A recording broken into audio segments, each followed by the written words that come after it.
नमस्कार दोस्तों, आपका बहुत बहुत स्वागत है आशुतोष वैदिक एस्ट्रो यूट्यूब चैनल पे। और आज का सेशन बहुत ही इम्पोर्टेंट होने जा रहा है क्योंकि आज हमारी चर्चा का विषय है धनतेरस। धनतेरस 2023 वर्ष में किस दिन मनाई जाएगी, पूजा का शुभ मुहूर्त क्या है और हर व्यक्ति को वो कौन कौन से प्रयोग अपने जीवन में इस दिन करने चाहिए ताकि हमेशा के लिए गरीबी उनके घर से दूर हो जाए। और वो इस दिन हम धनवंतरी भगवान की पूजा क्यों करनी चाहिए, आज हम ये सब अपने क्वेश्चन जानेंगे। तो आशुतोष जी, आप प्लीज हमें बताइए कि धनतेरस इस वर्ष किस दिन पड़ रहा है।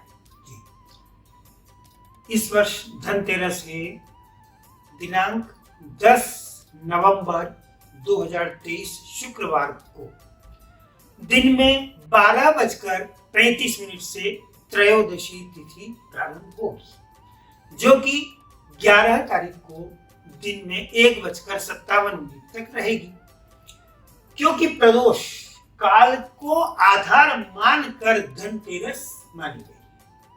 यद्यपि सूर्योदय के समय 10 तारीख को सूर्योदय के समय द्वादशी तिथि रहेगी, किंतु त्रयोदशी तिथि जो प्रारंभ हो रही है दिन में 12:35 से, और प्रदोष काल में 10 तारीख के प्रदोष काल में त्रयोदशी तिथि रहने के कारण धनतेरस 10 तारीख शुक्रवार को ही मनाई जाएगी। 10 नवंबर को वो कौन सा मुहूर्त बहुत शुभ माना जाएगा जब हमें पूजा करनी चाहिए धनतेरस की? जी, क्योंकि यह जो दिन है वह प्रदोष काल का दिन है।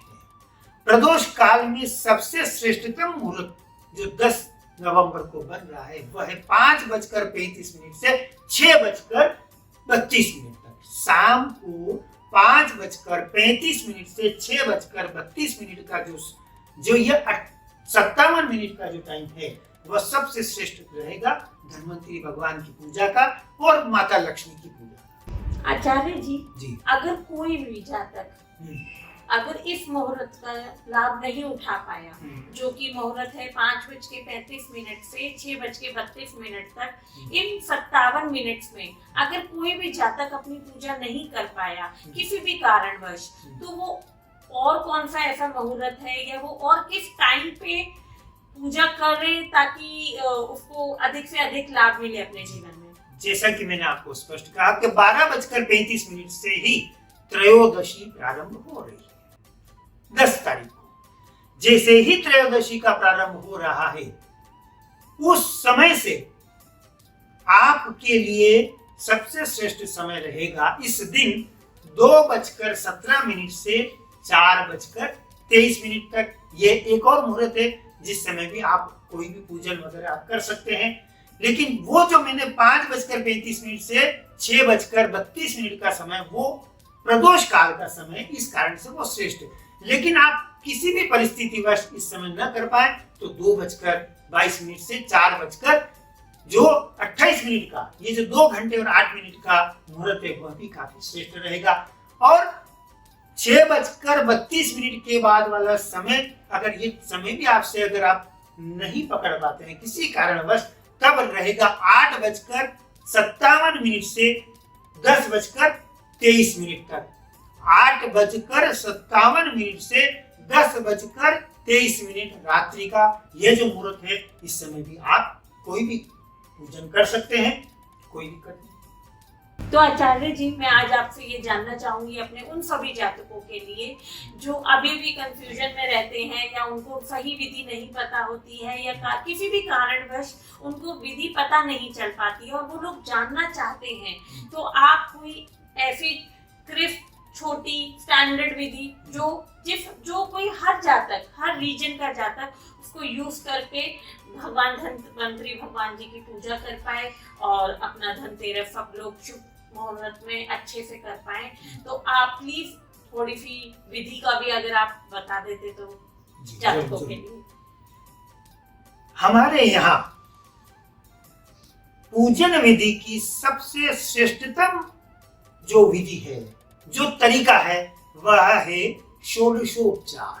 षोडश उपचार का अर्थ है कि किसी भी देव की जब आप पूजन कर रहे हैं तो उसका तरीका जो है वह 16 प्रकार के मंत्रों के द्वारा उन देव या देवी की आराधना या पूजन अर्चन की जाए। लेकिन सभी आम व्यक्ति के लिए षोडश उपचार के द्वारा पूजन अर्चन संभव नहीं। तो किसी भी व्यक्ति के लिए सबसे श्रेष्ठतम रहता है पंच उपचार। अच्छा, पंचोपचार में रहता है गंध, पुष्प, धूप, दीप और नैवेद्य। सब कुछ भी अगर आपको नहीं पता है तो जैसे भगवान धन्वंतरी का सबसे पहले आप तिलक करें कुमकुम से, फिर उनके सन्मुख आप घी का या तेल का अपनी सामर्थ्य अनुसार दीपक लगा दें और किसी मंत्र की आवश्यकता नहीं। यद्यपि मंत्र ओम नमो भगवते वासुदेवाय, ओम श्री धन्वंतरी भगवान, जैसा भी आप बोल सकते हैं, कोई दिक्कत नहीं है। कुछ भी हो, मन में जो भी आपको भाव लगे, जिस देव के प्रति आपको भाव हो, वो मंत्र भी आप बोल सकते हैं। घी का दीपक लगाने के बाद उनको धूप बताएं। फिर लाल रंग के पुष्प, कोई भी लाल रंग का सुगंधित पुष्प भगवान धन्वंतरी को अर्पित करें।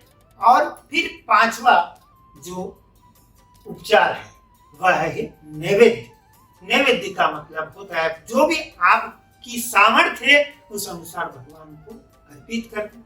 यह पंचोपचार पूजन, ये सबसे जो कोई भी व्यक्ति कर सकता है और इसमें जिस भाव से आप पूजन कर रहे हैं उसी अनुसार आपको आउटपुट मिलेगा। यही है।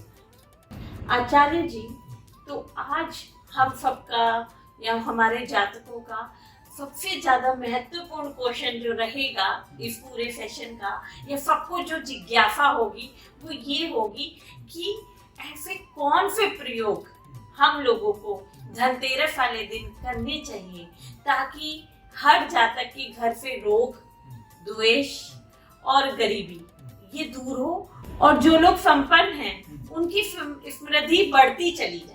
तो हमें ऐसे वो कौन से प्रयोग करने चाहिए धनतेरस वाले दिन? आज हम अपने आचार्य जी से वो चीज जानेंगे। जी, इसके लिए मैं आपको 2 या 3 प्रयोग जो भी मैं बता रहा हूँ वो काफी हर व्यक्ति के लिए वह कारगर है और हर व्यक्ति बड़ी आसानी से कर भी सकता है। पहला प्रयोग वह है भगवान कुबेर देव के मंत्र की आराधना। ओम यक्षाय कुबेराय वैश्रवणाय धन धान्यादि समृद्धि में देहि दापय दापय स्वाहा।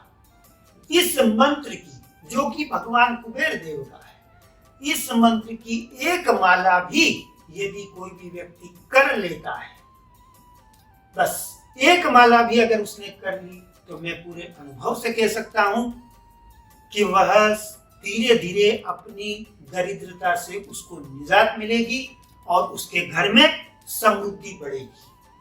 केवल एक माला, और वही भगवान धन्वंतरी के सामने। और कुबेर यंत्र यदि आपको उपलब्ध हो सके तो कुबेर यंत्र भी अपने सन्मुख रख लें। यह हो गया एक प्रयोग। दूसरा प्रयोग जो है वह है कनक धारा स्तोत्र, जो कि जगत गुरु शंकराचार्य जी द्वारा बताया गया। और यह कनक धारा स्तोत्र भी इस दिन आप पूरे भाव से करते हैं, चाहे एक पाठ और चाहे आप 3 पाठ। यद्यपि शंकराचार्य जी ने 3 पाठ की बड़ी ही महिमा कही है, और इस एक पाठ में कोई भी व्यक्ति ज्यादा 5 से 7 मिनट लग सकते हैं, और 3 पाठ जैसा कि आप जानते हैं 20 से 25 मिनट, और जो अपना जो श्रेष्ठ मुहूर्त मैंने बताया उस समय वो कर सकता है।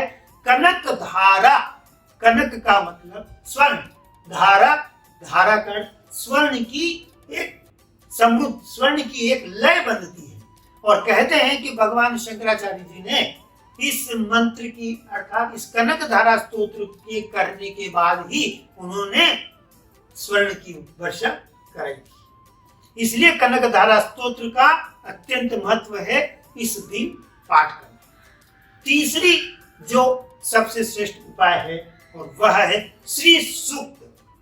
यद्यपि दीपावली के दिन श्री सूक्त की बड़ी महत्ता है, लेकिन हमारे आचार्यों ने ये कहा है कि अगर आप धनत्रयोदशी के दिन भगवान धन्वंतरि के सन्मुख और कुबेर यंत्र के सन्मुख श्री सूक्त की जो 16 ऋचाएं 16 श्लोक हैं, उन मंत्रों का आप पाठ करते हुए एक एक मंत्र की घी गुड़ एवं तिल से घी गुड़ एवं तिल से आहुति देते हैं, तब भी आपके घर में स्थिर लक्ष्मी बनी रहती है। और इसके साथ नियम यह है, यह दिन केवल इसलिए है कि आपने उस पाठ को सिद्ध कर लिया, उस पाठ की एनर्जी आपने गेन कर ली। उसके बाद नियम है कि आपको नित्य एक पाठ श्री सूक्त, कनकधारा और कुबेर मंत्र की जो मैंने आपको बताई, उसकी एक माला आपको नियम से करनी रहेगी। ये जो तीनों प्रयोग मैंने आपको बताया, कुबेर मंत्र की जो माला और श्री सूक्त और कनकधारा स्तोत्र, यह इस दिन करने से ये सिद्ध होते हैं। और सिद्ध होने के बाद आपको नियम रखना होगा, नित्य एक पाठ या 3 पाठ कनकधारा स्तोत्र के और एक पाठ श्री सूक्त का और एक माला ओम यक्षाय कुबेराय, जो मैंने कुबेर जी के मंत्र की बोली, उसकी एक माला।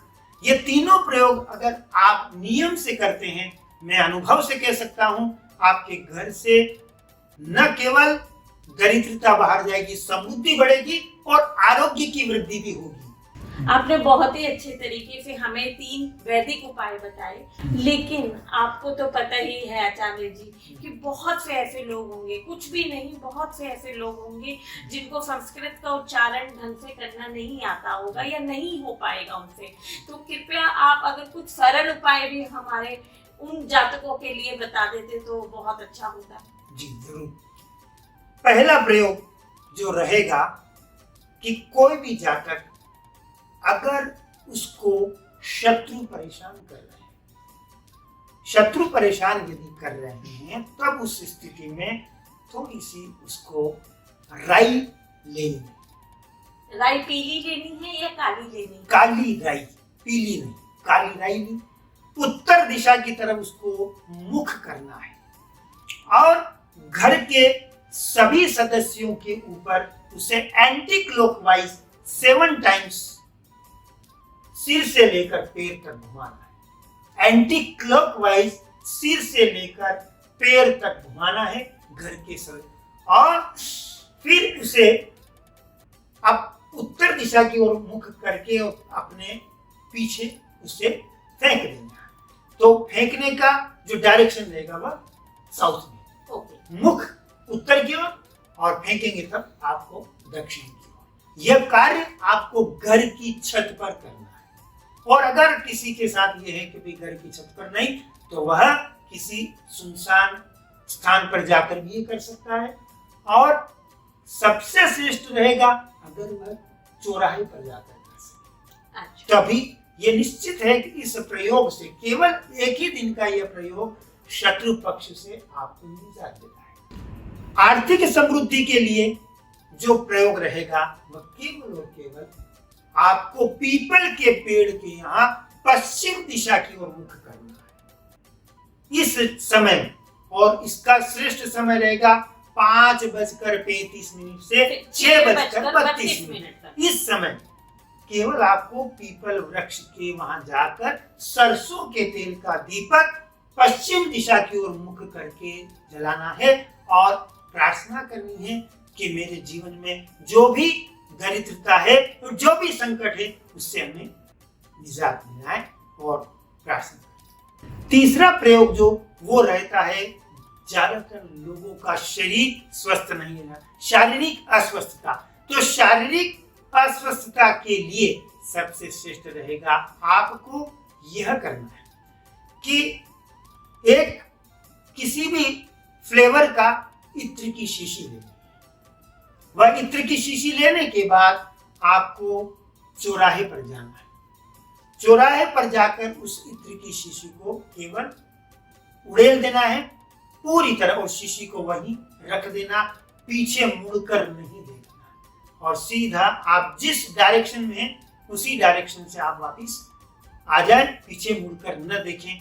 इस प्रयोग से न केवल शारीरिक अस्वस्थता दूर होती है बल्कि लक्ष्मी जी के आगमन के रास्ते खुलते हैं और कहीं आपके इनकम सोर्स में जो भी बाधाएं आ रही है वे बाधाएं धीरे धीरे दूर होती है और नए इनकम सोर्सेज क्रिएट होते हैं।